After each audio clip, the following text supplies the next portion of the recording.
Estejam escutando a gente. Sejam bem-vindos à teleconferência da JHSF Participações. Desculpem o atraso, a gente teve uns probleminhas técnicos, mas a gente vai falar hoje sobre os resultados do quarto trimestre e do ano de 2020.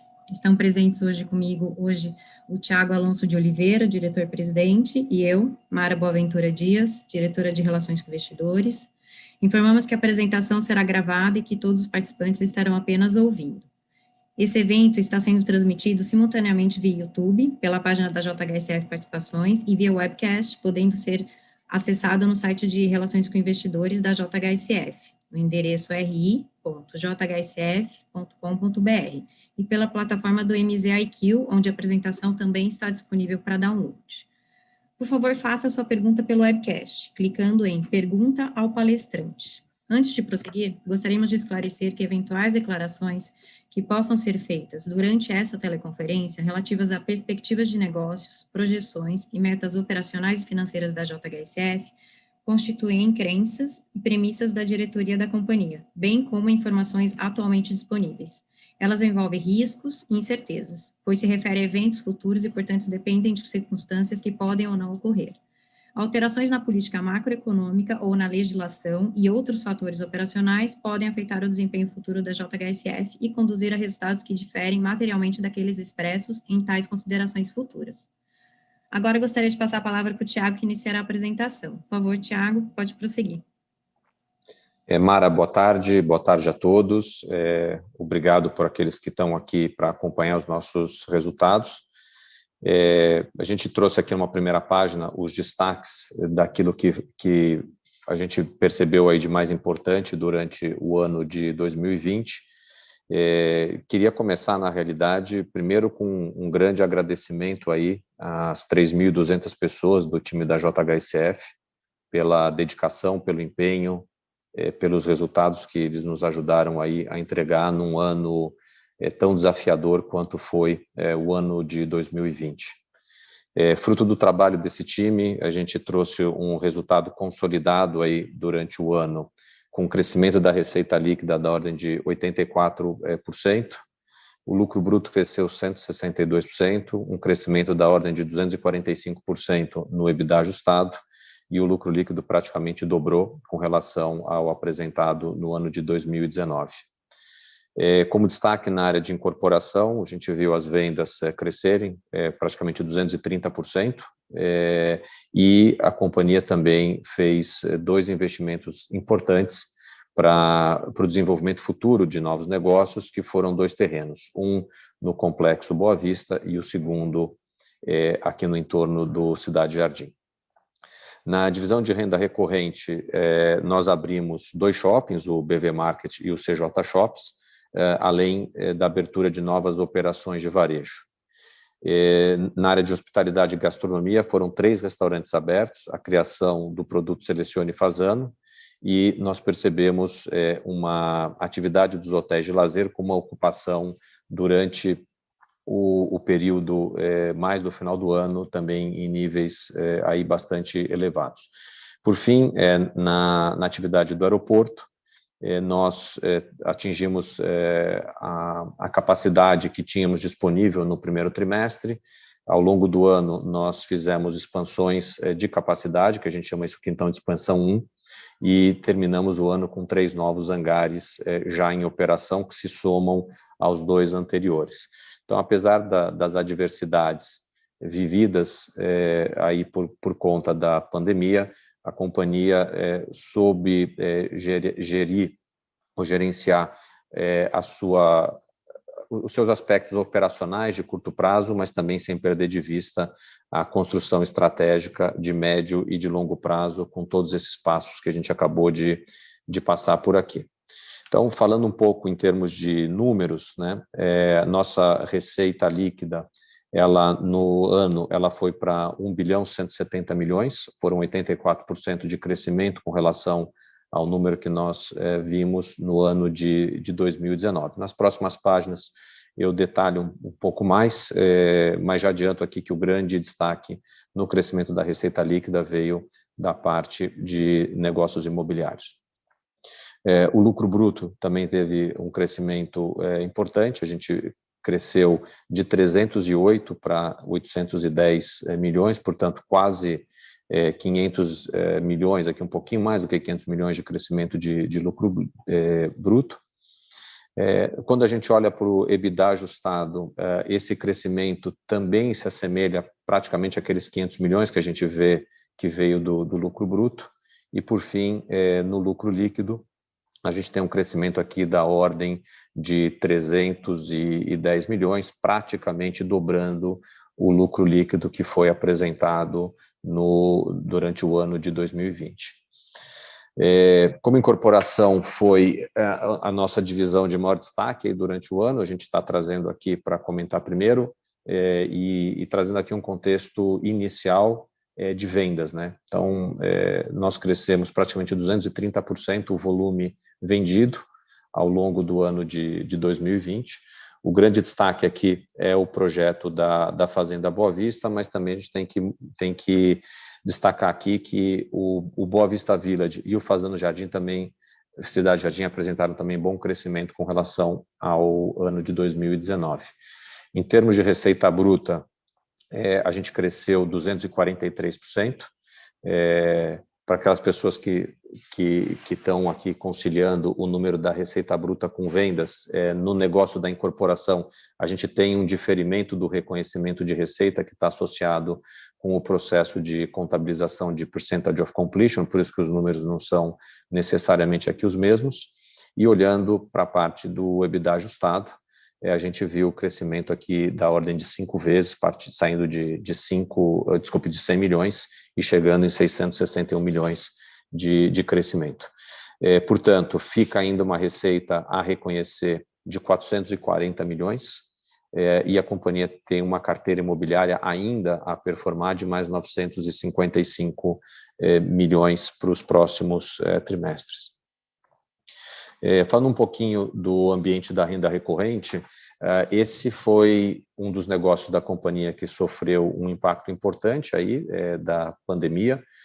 Todas as medidas que os governos estaduais e municipais tomaram ao longo do ano no sentido de reduzir o fluxo de pessoas, ele acabou impactando muito as atividades de shopping center, também as atividades de varejo, e são essas as duas atividades que a gente consolida dentro dessa unidade.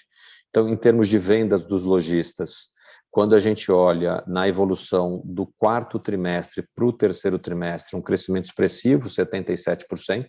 Esse crescimento está muito associado com o processo de reabertura do funcionamento dos shoppings que nós vimos acontecer no quarto trimestre, enquanto no terceiro trimestre ele ainda era mais tímido. E quando a gente também compara o crescimento do quarto trimestre de 20 contra o quarto trimestre de 19, a gente vê um crescimento aí da ordem de 10,4%. Então, numa condição quase igual de comparação, que seria o quarto trimestre de 20 contra o quarto trimestre de 19, a gente teve aí 10,4% de crescimento nas vendas dos lojistas. Olhando, por outro lado, o total, né, do ano, a gente teve uma queda de 21,9%, e isso está muito associado com o período em que os shoppings tiveram as suas operações muito restritas em função aí desse ponto já explicado dos decretos estaduais e municipais. Custo de ocupação, a gente viu mais um trimestre de evolução, a gente está num nível que julga bastante saudável em termos de custo de ocupação, tanto no que diz respeito à evolução do trimestre contra trimestre, como também aquela evolução anual. Então, esse patamar abaixo de 10 é um patamar que nos deixa aí tranquilos. Do ponto de vista de taxa de ocupação, a gente manteve estabilidade de ocupação no portfólio como um todo entre o terceiro e o quarto trimestre de 2020, e o mesmo aconteceu entre o ano de 2019 e o ano de 2020. Essa taxa de ocupação que a gente tem, ou a vacância, se a gente puder colocar dessa maneira, de 3%, ela está mais concentrada em 2 shoppings que a companhia tem na região norte e na região nordeste, um em Manaus e outro em Salvador. os shoppings nossos na região sudeste, mais precisamente no estado de São Paulo, estão virtualmente aqui sem vacância. Destacar também rápido aqui alguns indicadores operacionais dos shoppings, né, o same-store sales, o same-area sales, todos os indicadores S no quarto trimestre com relação ao terceiro trimestre vieram positivos, ainda que no ano, por conta do que aconteceu principalmente no segundo e no terceiro trimestre, eles são negativos com relação ao ano de 2019. Do ponto de vista de receita, a receita trimestre contra trimestre, ou seja, quarto trimestre contra terceiro, cresceu 87%. Na comparação anual, ela caiu no acumulado 20%. Em termos de lucro bruto, a mesma coisa que a gente está vendo sempre na comparação do trimestre, uma melhora expressiva, ainda que no que diz respeito ao comparativo anual, tem um impacto que dá para a gente perceber tanto no lucro bruto quanto no EBITDA ajustado do período acumulado. Eu queria destacar, para quem estiver nos acompanhando aqui, que todos os descontos que a companhia concedeu para os lojistas ao longo desse período, ele foi tratado como de forma definitiva. Portanto, não houve nenhum diferimento do efeito desse desconto para ser registrado em trimestres futuros, o que, do nosso ponto de vista, traz análise desse resultado que a gente está apresentando mais factível aí com relação àquilo que é a nossa expectativa com relação à recuperabilidade de efeitos aqui de linearização. Passando aqui para o próximo grupo, a parte de hospitalidade e gastronomia, a gente também vai perceber aqui alguns efeitos que são semelhantes àqueles que a gente já mostrou para shoppings, uma vez que também os restaurantes e os hotéis tiveram impactos aqui, principalmente no segundo e início do terceiro trimestre, com relação à ocupação e a funcionamento, mas no quarto trimestre uma situação já mais próxima de uma normalidade. Então, diária média, a gente viu até um crescimento do quarto trimestre contra o terceiro trimestre, e no ano contra ano também um crescimento aí de quase 11%. Na RevPAR, o quarto trimestre contra o terceiro, 23% de crescimento, ainda no ano, praticamente aqui uma estabilidade. Em termos de couvert vendido, no quarto trimestre a gente teve uma expansão importante de quase 100% com relação ao que foi verificado no terceiro trimestre. No ano, uma queda da ordem de 35%. E, por fim, em termos de couvert médio, a gente, ao longo do ano, mexeu um pouquinho na composição dos restaurantes, o que acaba mexendo com a característica de ticket médio. Ainda assim, no comparativo terceiro contra quarto trimestre, uma evolução de quase 17% no couvert médio, e no comparativo ano contra ano, uma queda de quase 8%. Eu queria fazer uma pausa aqui só para fazer uma reflexão junto com vocês de que a nossa percepção, estando à frente da operação dos restaurantes, dos hotéis e também dos shopping centers, foi que no momento em que houve uma flexibilização para a volta do fluxo de pessoas, a gente sentiu esse fluxo vir de uma maneira muito forte. E eu acho que é isso que essa comparação que nós trouxemos para vocês do terceiro trimestre com relação ao quarto trimestre, ela mostra em termos de comportamento dos nossos clientes. E era o que a gente queria destacar aqui como um ponto a ser acompanhado aí para os próximos trimestres. Falando ainda da parte de hospitalidade e gastronomia, mas traduzindo isso agora em termos de DRE, a gente viu trimestre contra trimestre também um crescimento de praticamente 100% da receita líquida. No ano, tem uma perda de quase 37% com relação a 2019. Mais uma vez aqui quero enfatizar, os efeitos do segundo e do terceiro trimestre nesse negócio foram severos, mas com a reabertura das operações a gente conseguiu demonstrar que o negócio em si segue atrativo e a gente recupera fluxo, receita e rentabilidade de uma maneira relativamente rápida aqui, tá? Na comparação anual, a gente viu a companhia sair nessa divisão de um resultado positivo, um EBITDA ajustado positivo de 27 milhões no ano passado para menos 15 ao longo do ano, sendo que boa parte desse menos 15 ele está no segundo e no terceiro trimestre, uma vez que no primeiro e no quarto trimestre, vou chamar aqui primeiro e quarto trimestre de 20 como mais próximos de um ambiente de normalidade, a gente teve números que foram positivos. Passando para o próximo bloco, aqui o aeroporto. O aeroporto foi inaugurado no quarto trimestre de 19, bem no finalzinho, portanto, os números de comparação nem seriam bons, mas a exemplo do que nós fizemos para a parte dos shoppings e também dos restaurantes e dos hotéis, a gente trouxe uma análise aqui evolutiva com relação ao terceiro trimestre. Então, em termos de movimentos, cresceu cerca de 34%, no quarto trimestre contra o terceiro, e no volume de combustível vendido, ou no abastecimento, como a gente chama aqui internamente, ele cresceu pouco mais do que 50%. A destacar que, finalzinho do ano, a ANAC aprovou o início das operações da Expansão 1.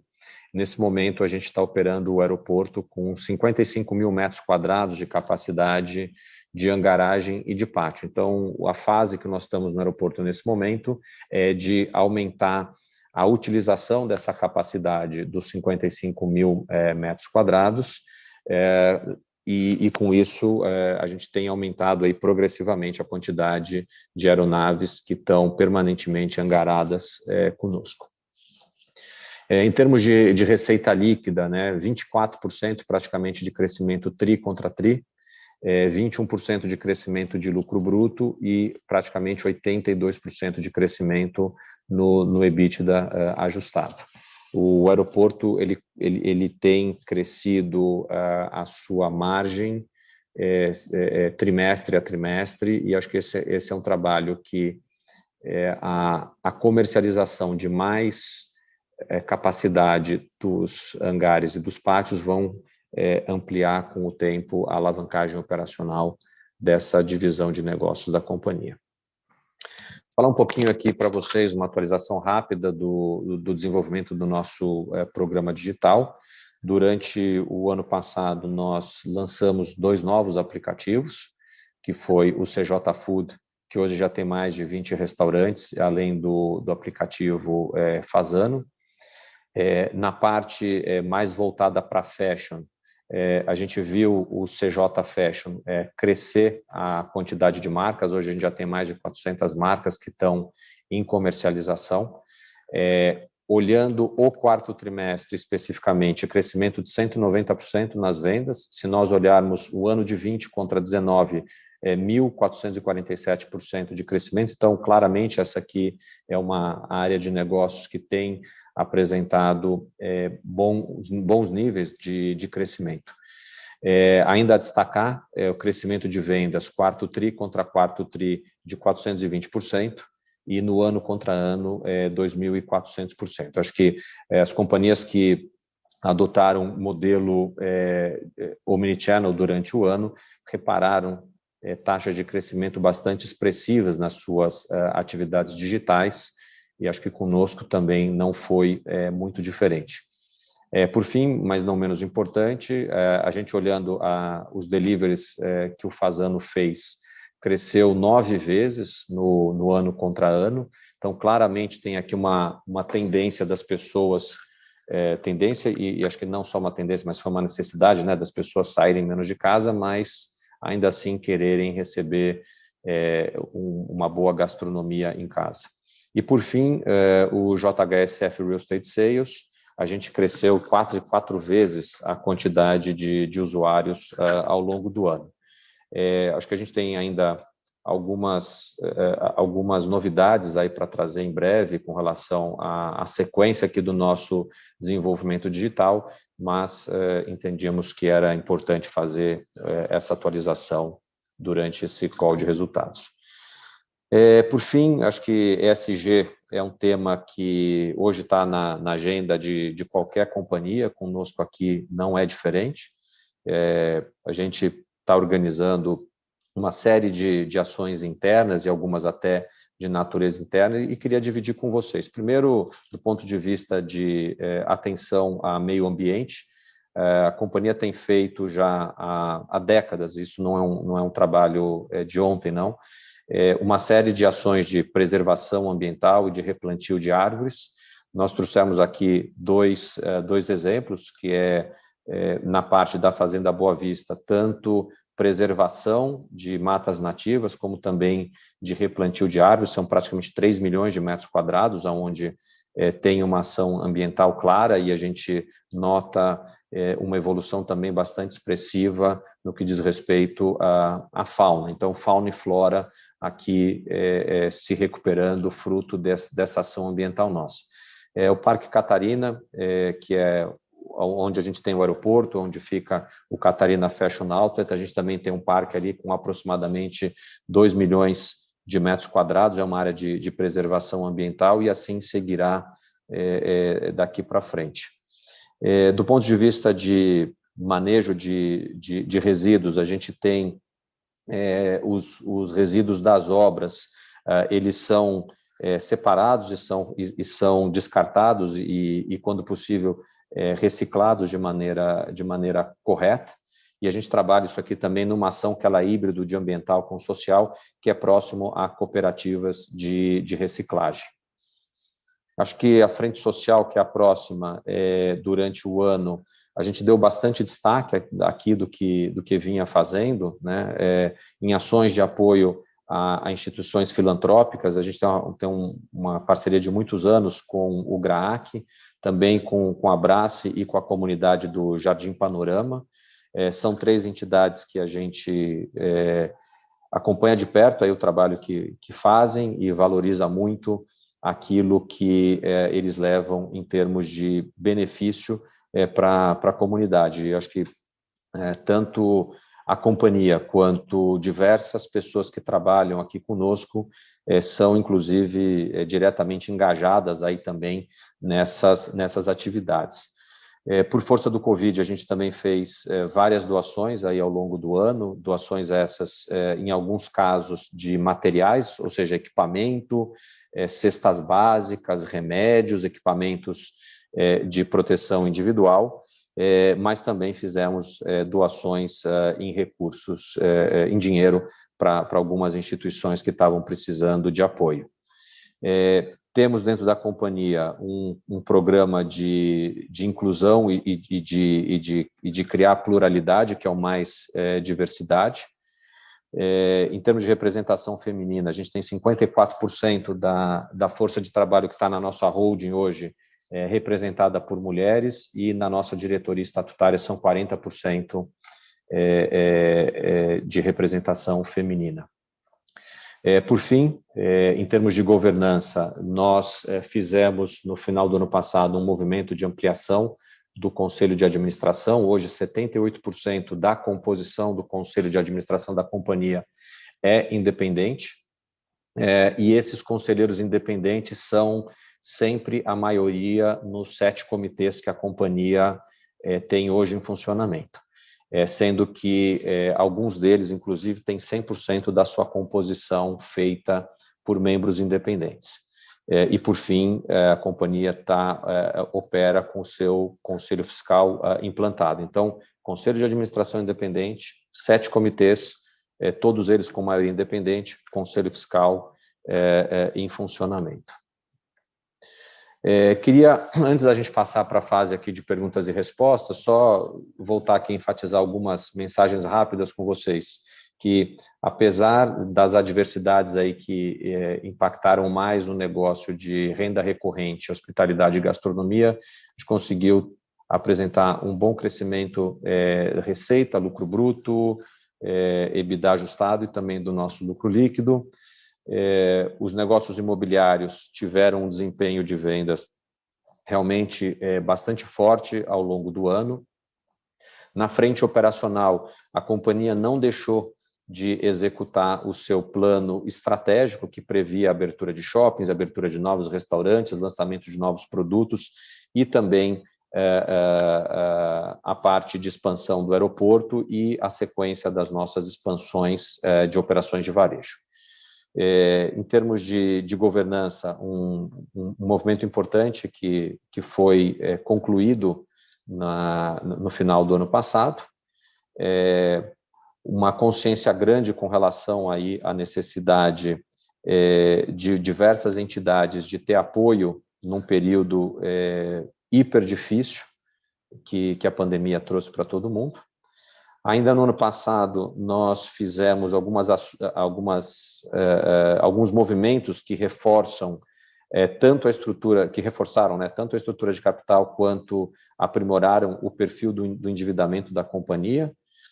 E, por fim, a gente viu o crescimento da nossa base de acionistas ao longo do ano de ser quase 190%. Vimos também o crescimento da média diária de negociação das nossas ações. E, por fim, na virada do ano, as ações JHSF3 passaram a integrar o Ibovespa. Hoje, as ações da JHSF já estão presentes em 11 índices da B3, inclusive no principal, que é o Ibovespa. A gente vai abrir agora para as perguntas e respostas, e eu vou deixar aqui na tela de todos esses QR Codes. A ideia aqui é convidá-los, quem puder ajudar qualquer uma das instituições que estão por aqui com relação à doação, fica aqui desde já o nosso agradecimento com relação a esse ato de generosidade de vocês. Mara, por favor, me ajuda aí com as perguntas. Obrigada, Thiago. Iniciaremos agora a sessão de perguntas e respostas. Então, se você tiver alguma pergunta, vai no webcast e clique em pergunta ao palestrante. Aí a gente, para encaminhar a sua pergunta. Eu vou tentar selecionar aqui, Thiago, porque tem bastante pergunta, então vou tentar separar por segmento para ficar mais organizado. De incorporação, eu estou vendo bastante gente falando dos fortes resultados e pedindo uma visão nossa de como está as primeiras semanas, primeiros meses do ano, e uma ideia de lançamento por cluster. Então, como que a gente pretende trabalhar cada cluster?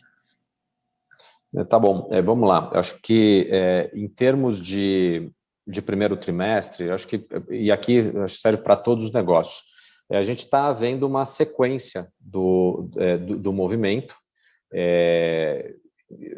Então, acho que tem alguns impactos no outro negócio aí em função do que foi o mês de janeiro e o mês de fevereiro com relação até a possibilidade de circulação de pessoas, horários de funcionamento. Então, acho que a minha mensagem que eu quero dividir com vocês, a gente não está vendo nada que é radical aqui em termos de mudança de cenário, porque mudou de ano. A gente está vendo uma sequência aí desse processo. Em termos de lançamento de clusters, eu acho que a gente viu um lançamento no cluster Boa Vista, que foi o Boa Vista Village. A gente tem mais algumas fases para lançar e vai seguir com esse movimento aí ao longo do ano. No cluster São Paulo, a gente está preparando aqui o projeto do Real Park e deve fazer o lançamento dele ainda dentro do ano de 2021.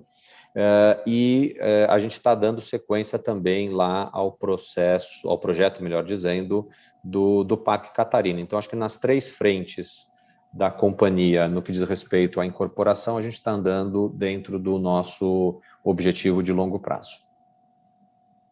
Indo para o segmento de renda recorrente em shoppings, tem duas perguntas. O nosso custo de ocupação continua abaixo da média, né? Tem uma pergunta aqui falando do nosso custo de ocupação ainda está abaixo da média das outras empresas.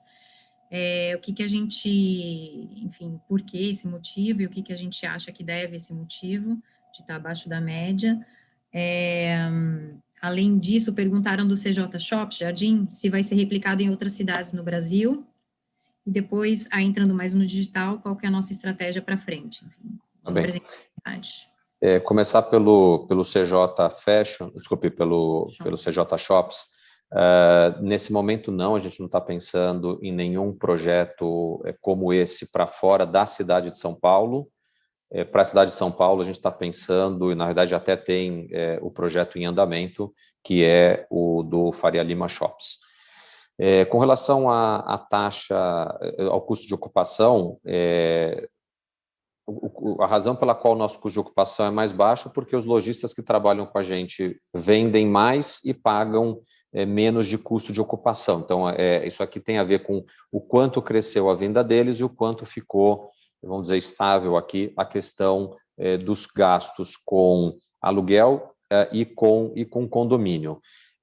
Acho que é importante todo mundo acompanhar bem de perto, acho que esse indicador, principalmente no momento em que cresce o e-commerce. Então, o take rate do e-commerce, ele é um número que a gente tem que olhar muito próximo e cada vez mais atento com relação a custo de ocupação. Então, quando estava explicando lá nas páginas sobre a renda recorrente, de que a gente está confortável com o nível de custo de ocupação que a gente tem visto para os nossos shoppings, é porque a gente está vendo esse patamar mais baixo do que é o take rate para qualquer operação de marketplace. Então, isso ajuda a gente a olhar com um pouco mais de tranquilidade para a sustentabilidade do nosso negócio a longo prazo, e talvez seja essa uma das razões pelas quais a gente tem conseguido manter uma taxa de ocupação num patamar aí mais elevado. A terceira pergunta que foi feita, ela dizia com relação ao desenvolvimento do digital. O desenvolvimento do digital, ele não é algo que vai acabar amanhã, nem depois de amanhã, nem no ano que vem. Quer dizer, acho que isso aqui é uma transformação que todos os negócios, todas as companhias vão seguir vivenciando num momento em que existe uma transformação de comportamento da população de maneira geral, que hoje pratica a omnicanalidade. Então, a gente tem uma plataforma física muito boa, e o que a gente está fazendo através da digitalização é levar maior comodidade, maior acesso para os nossos produtos e para os nossos serviços através do meio digital. Então, tem uma série de pequenas mudanças que a gente tem feito no dia a dia da companhia, na forma de interagir com os clientes, e que vai seguir esse processo ao longo dos próximos anos, que sair das próximas décadas. No segmento no aeroporto, segmento do aeroporto executivo, tem algumas perguntas pedindo para explicar a estratégia do aeroporto, a tese de investimento, a estratégia e como anda a internacionalização. Com relação à internacionalização, a gente teve ao longo do ano passado e ainda no início desse ano diversas interações com os mais variados órgãos da administração pública, no sentido de cumprir etapas aí que elas levam, no final de todas elas, vamos dizer, a uma internacionalização do aeroporto. Então, o processo está andando. Certamente que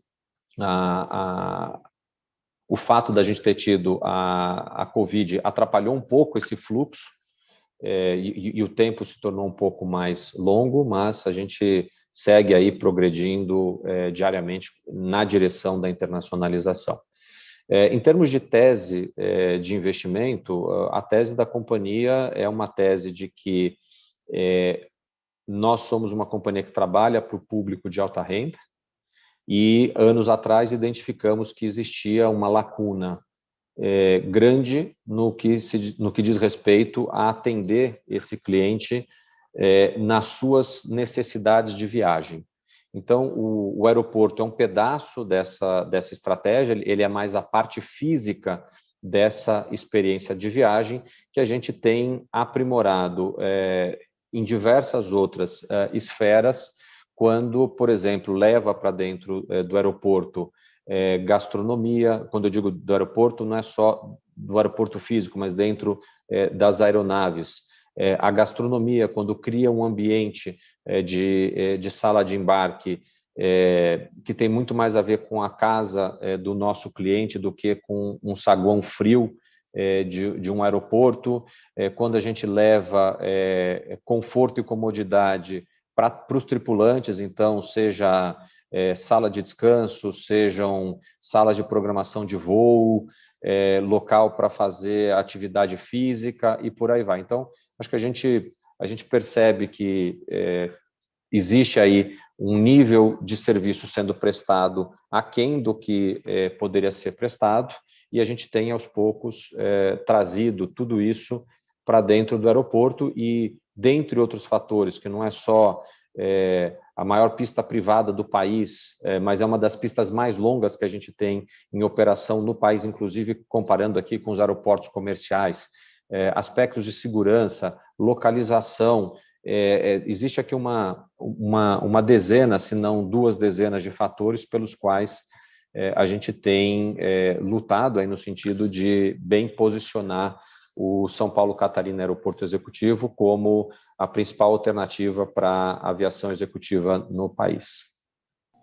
Só um complemento do aeroporto, a questão da expansão, perguntaram se a gente, como está indo a comercialização e se a gente pretende ter mais expansões. A comercialização, a gente já tem comercializado provavelmente mais da metade do que adicionou de expansão no final do ano passado, então a gente segue vendo aí uma demanda bastante positiva para mais aviões estarem angarados conosco. E uma vez que a gente tenha essa nova capacidade ocupada, a gente deve sim dar um passo para adicionar novos hangares. Acho que a gente tem, do ponto de vista de área física no aeroporto, ainda muito espaço que a gente pode crescer, e o que a gente está fazendo é investir o capital adicional que tem no aeroporto de acordo com essa demanda por espaço. E o último segmento, hospitalidade e gastronomia, uma pergunta bem recorrente é planos de expansão internacional, como andam esses planos, e se a gente, do mesmo molde do CJ Food, o delivery que a gente fez parceria com, né, juntou o digital com o físico, se a gente pensa em outras parcerias ou tem algumas outras iniciativas para esse segmento. Acho que com relação vamos dizer, a parte de expansão internacional, a gente não parou de olhar durante o período aqui da pandemia, e acho que essa chacoalhada geral que o setor de turismo está tendo no mundo, talvez até ele possa trazer oportunidades que antes elas eram talvez mais distantes. Com relação a questão de parcerias, né? Eu acho que a gente é uma empresa aberta a se juntar com outras empresas no sentido de aprimorar a entrega para os nossos clientes. Então, em sendo benéfico para o cliente, a gente vai parar e escutar e até mesmo desenvolver aí soluções adicionais a todas aquelas que já foram feitas, principalmente no último ano, no que diz respeito à parte de gastronomia. Tem só uma última pergunta de incorporação que voltou, que eu acho que vale a pena esclarecer, que foi, na verdade, tem mais de uma pergunta no mesmo tema, é explicar esse conceito do Palo Alto lá no Parque Catarina. Então, eles estão tentando entender o que seria o Parque Catarina Town e o Palo Alto, né, que estão falando. Vamos lá, o Parque Catarina, ele é a designação de uma área total de 7.200.000 metros, que inicialmente era da JHSF, que com o passar do tempo ela foi dividida em 2 pedaços, um de cerca de 2 milhões de metros quadrados, que é uma área de preservação, e os outros 5 milhões, essa é uma área para desenvolvimento imobiliário. Nesses 5 milhões, a gente tem cerca de 2,8 milhões de metros quadrados ocupados pelo aeroporto, alguma coisa próxima aí a 600, 700 mil metros, que é o atual Catarina Fashion Outlet e mais 2 glebas de terras contínuas a ele, que estão no lado,